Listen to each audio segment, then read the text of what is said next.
As our population grows, so too does the demand for more social and affordable housing. And to support this growth, there's a need to recruit and retain highly skilled staff. For the role of the housing professional is changing. There's a range of tasks not previously expected of them and a greater focus on customer service. Housing is as much about creating better homes as developing and supporting successful communities. The staff are really lovely, yeah, very, very helpful and really nice to us. Yeah. We don't want for nothing. I'm very lucky. I really put my hands together without getting emotional to think that I'm able to live here in a lovely place like this.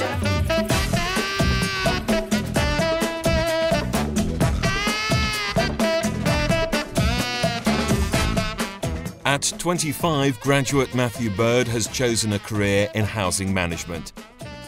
He's responsible for 9 estates in South London for the Peabody Trust, and today he's visiting one of them. Well, what I like about the job is the fact that you're not cooped up behind a desk all day. You're out on estates, meeting people. Actually, the communities you work in, quite often you can make a difference to people's lives, which can be a lot more rewarding than other jobs I've had. Yeah? Always, yeah. Great. The 2 main duties would be site visits and home visits. So, I mean, the site inspections would include sort of inspecting communal cleaning standards, any sort of maintenance issues that you can notice. I mean, quite often you come out with a surveyor to do more technical things. And home visits vary from a range of tenancy matters such as antisocial behaviour to decorating allowances, those sort of things. Oh, hello, all right. I've got those decorations allowances forms for you. Thank you. Actually, the communities you work in, quite often you can make a difference to people's lives, which can be a lot more rewarding than other jobs I've had. And the need to attract younger people like Matthew into the sector has never been greater. Housing has an ageing workforce. Nearly a third of employees are aged between 50 and 64. And replacing them when they retire will require finding more than 50,000 new people by 2014. So the Sector Skills Agreement identifies the need to attract more school leavers and graduates into the profession through more effective engagement with further and higher education and by simplifying pathways into the sector. And by highlighting the different roles that exist within the industry, the sector can also market and promote housing as a career of opportunity and choice.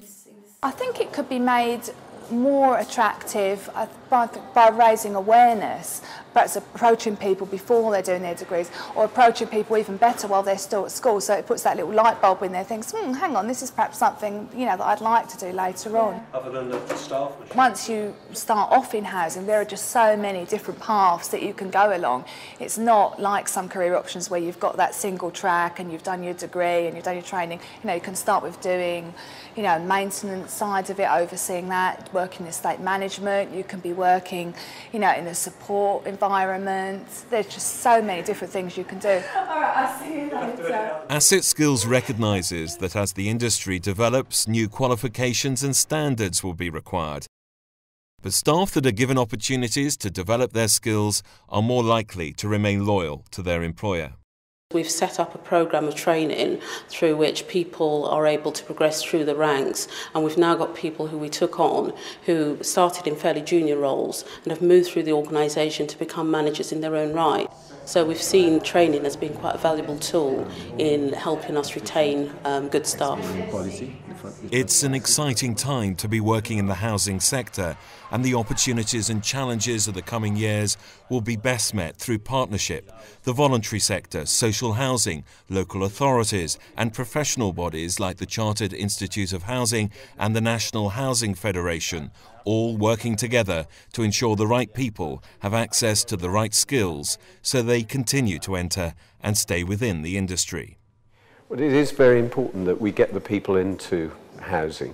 There is a skills shortage at the moment at various parts of the housing sector, and we really need to work together as an industry to try and bring people into our business. And if we work together through Asset Skills, we can really get the message across to schools, further education colleges and universities, that this business that we work in is very important, very rewarding, and that there are real opportunities here.